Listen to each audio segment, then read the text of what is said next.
5 ವರ್ಷದಿಂದ ಹೋರಾಟ ಮಾಡ್ತಿದ್ದೆ. ಬಿಜೆಪಿ ಅವಧಿಯಲ್ಲಿ ಹೋರಾಟ ಮಾಡ್ತಿದ್ದೆ. ಈಗ ಮತ್ತೊಂದು ಹೋರಾಟ ಮಾಡ್ತಿದ್ದೆ. ಅಂದ್ರೆ ಜಿಲ್ಲಾಡಳಿತ ಅಂದ್ರೆ ನಿರ್ಬಂಧ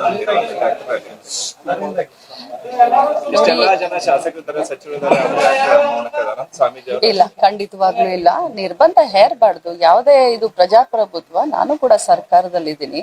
ಆದ್ರೆ ನಿರ್ಬಂಧ ಯಾಕೆ ಹೇರಿದ್ದಾರೆ ಅಂತ ನನಗೂ ಗೊತ್ತಾದ ತಕ್ಷಣ ನಾನು ಕೂಡ ಇಮಿಡಿಯೇಟ್ ಆಗಿ ಮಾತಾಡಿದ್ದೀನಿ. ಯಾಕಂದ್ರೆ ಪಂಚಮಸಾಲಿ 2A ಮೀಸಲಾತಿ ಹೋರಾಟದಲ್ಲಿ ಮುಂಚೂಣಿಯಲ್ಲಿ ಇದ್ದು ನಾವು ಹೋರಾಟವನ್ನ ಮಾಡಿದ್ವಿ. ಸಮಾಜದ ಬಾಂಧವರಿಗೆ ನ್ಯಾಯವನ್ನ ಕೊಡಿಸ್ಬೇಕು ಅಂತ. ಇದರಿಂದ ಹಿಂಸರಿಯುವಂತ ಪ್ರಶ್ನೆ ಇಲ್ಲ. ಆದ್ರೆ ಒಂದೇನು ಅಂತಂದ್ರೆ, ಈಗ ಕಬ್ಬಿನ ಸೀಸನ್ ಬೆಳಗಾವಿ ಜಿಲ್ಲೆಯಲ್ಲಿ ಸುಮಾರು ಫ್ಯಾಕ್ಟ್ರಿಗಳಿರೋದ್ರಿಂದ ಕಬ್ಬಿನ ಸೀಸನ್ ಇದೆ. ಟ್ರಕ್ಗಳು ಓಡಾಡ್ತಾ ಇರ್ತವೆ, ಟ್ರಾಕ್ಟರ್ಗಳು ಓಡಾಡ್ತಾ ಇರ್ತವೆ. ಅದರಲ್ಲೂ ಅಧಿವೇಶನ ನಡೆಯುವಂತ ಸಂದರ್ಭದಲ್ಲಿ ಟ್ರ್ಯಾಕ್ಟರ್ ರ್ಯಾಲಿ ಅಂದ ತಕ್ಷಣ ಎಲ್ಲಾದ್ರೂ ಏನಾದ್ರೂ ಅಪಘಾತ, ದುರ್ದೈವ ಏನಾದ್ರೂ ಆಗ್ಬಾರ್ದು. ದೇವರ ಆಶೀರ್ವಾದದಿಂದ ಆ ರೀತಿ ಏನಾದ್ರೂ ಆಗಬಹುದು, ಅಥವಾ ಏನಾದ್ರೂ ಹೆಚ್ಚು ಕಡಿಮೆ ಆದ್ರೆ ಅದಕ್ಕೆ ತೊಂದರೆಗೆ ಈಡಾಗಬಾರ್ದು, ಸರ್ಕಾರಕ್ಕೆ ಕೆಟ್ಟ ಹೆಸರು ಬರಬಾರ್ದು ಅಂತ ಮುಂಚೂಣಿಯ ಕ್ರಮ ಅಂತಂದ್ರು. But I am not like, ನನ್ಗೆ ಇದ್ರ ಬಗ್ಗೆ ಅಸಮಾಧಾನ ಇದೆ. ನಾನು ಅದನ್ನ ಆಲ್ರೆಡಿ ನಾನು ಮಾತಾಡಿದ್ದೀನಿ.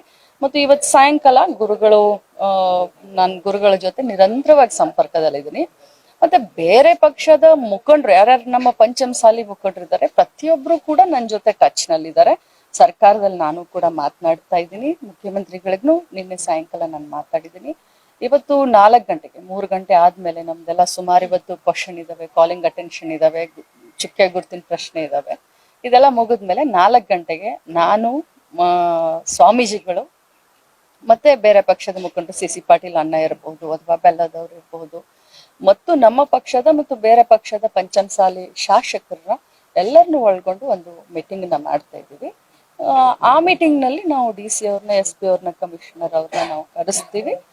ಮುಂದೆ ಆ ಮೀಟಿಂಗ್ ನಲ್ಲಿ ಏನಾಗುತ್ತೆ ನಿರ್ಣಯ ಅದನ್ನ ತಮಗೆ ತಿಳಿಸ್ತೀವಿ. ಸರ್ಕಾರ ಅಂದ್ರೆ ಮುಖ್ಯಮಂತ್ರಿಗಳು ಹೋರಾಟವನ್ನು ಹತ್ತಿಕ್ಕೋ ದುಸ್ಸಾಹಸ ಮಾಡ್ತಾ ಇದ್ದಾರೆ. ಅದು ಮಾಡ್ಲಿಕ್ಕೆ ಸಾಧ್ಯನೇ ಇಲ್ಲ. ಯಾಕಂತಂದ್ರೆ ಪ್ರಜಾಪ್ರಭುತ್ವಕ್ಕೆ ಬೆಲೆ ಕೊಡೋರು ಕಾಂಗ್ರೆಸ್ ಪಕ್ಷನವರು, ಸಂವಿಧಾನಕ್ಕೆ ಬೆಲೆ ಕೊಡೋರು ಸಿದ್ದರಾಮಯ್ಯ ಸಾಹೇಬರು. ಅದನ್ನ ಮಾಡ್ತಾ ಇಲ್ಲ. ನಾನು ಹೇಳದೆ ಅಪಘಾತ ಆಗ್ಬಾರ್ದು, ದುರ್ಘಟನೆಗಳಾಗ್ಬಾರ್ದು ಅಂತ ಮಾಡಿದ್ದಾರೆ. ಆದ್ರೆ ನಮ್ಮ ಭಾವನೆಗೆ ಎಲ್ಲೋ ಒಮ್ಮೆ ನಮ್ಮ ಪಂಚಮಸಾಲಿ ಸಮಾಜದ ಬಾಂಧವರ ನನ್ನನ್ನ ಹಿಡ್ಕೊಂಡು ಒಂದು ಭಾವನೆಗೆ ಎಲ್ಲೋ ಒಂದ್ ಸ್ವಲ್ಪ ಹೆಚ್ಚು ಕಡಿಮೆ ಆಗಿದೆ. ಅದನ್ನ ನಾವು ಸರಿ ಮಾಡ್ತೀವಿ. ಇನ್ನೊಂದು ಮೇಡಮ್, ಈಗ ಸ್ವಾಮೀಜಿಯವರು ಹೇಳ್ತಾರೆ ನಮ್ಮ ಶಾಸಕರು ಏನೋ ಮುಖ್ಯಮಂತ್ರಿ ಜೊತೆ ಮಾತಾಡ್ಬೇಕಿತ್ತು, ಅವರೆಲ್ಲ ಫ್ಲೆಕ್ಸ್ ಹಾಕೋದ್ರಲ್ಲಿ ಬಿಸಿ ಇದ್ದಾರೆ, ಮನೆ ಕರೆದು ಊಟ ಮಾಡಿಸೋದ್ರಲ್ಲಿ ಬಿಸಿ ಇದ್ದಾರೆ. ಇಲ್ಲ, ಇನ್ನು ಇವತ್ತು ಶುರು ಆಗಿದೆ.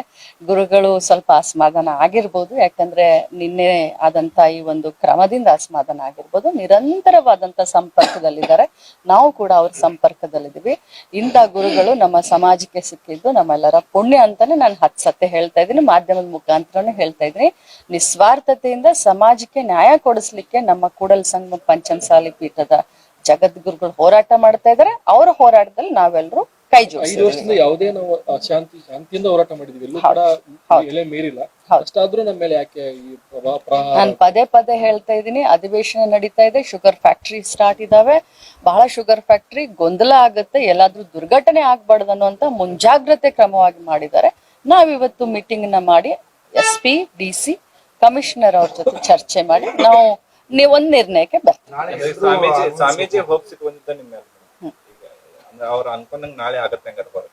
ನೋಡೋಣ. ನಾವು ಅದಕ್ಕೆ ಈಗ 4 ಗಂಟೆಗೆ ಮೀಟಿಂಗ್ ಕರೆದಿದ್ದೀವಿ. ಸ್ವಾಮೀಜಿಗಳಷ್ಟೇ ಅಲ್ಲ, ನಾವು ಸ್ವಾಮಿಗಳ ಮೇಲೆ ಎಷ್ಟು ಹೋಪ್ಸ್ ಇಟ್ಕೊಂಡಿದೀವಿ.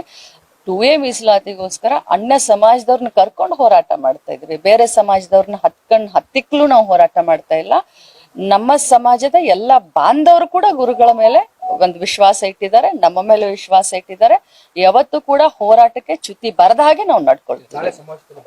ಖಂಡಿತವಾಗ್ಲೂ ಭಾಗಿಯಾಗ್ತೀವಿ. ಹೌದು, ನಾನು ಮಂತ್ರಿ ಇದ್ದೀನಿ. ನಾನು ಮಂತ್ರಿ ಇದ್ದಂತ ಸಂದರ್ಭದಲ್ಲಿ ಬಾವಿಗೆ ಹೋಗ್ಲಿಕ್ಕೆ ಬರೋದಿಲ್ಲ. ಅದು ತಮ್ಗೆಲ್ಲರಿಗೂ ಗೊತ್ತು. ಅದು ಸಂವಿಧಾನ ಒಂದು ಇದಾಗುತ್ತೆ. ಪ್ರಸ್ತಾವನೆ ಯಾರು ಇದನ್ನ ಮಾಡ್ತಾರೆ, ಖಂಡಿತವಾಗ್ಲೂ ಲಕ್ಷ್ಮೀ ಹೆಬ್ಬಾಳ್ಕರ್ ಆಗ್ಲಿ, ಚಂದ್ರರಾಜ್ ಹಟ್ಟಿಹೊಳಿ ಆಗ್ಲಿ, ಧ್ವನಿ ಅವ್ರ ಜೊತೆ ಇರುತ್ತೆ.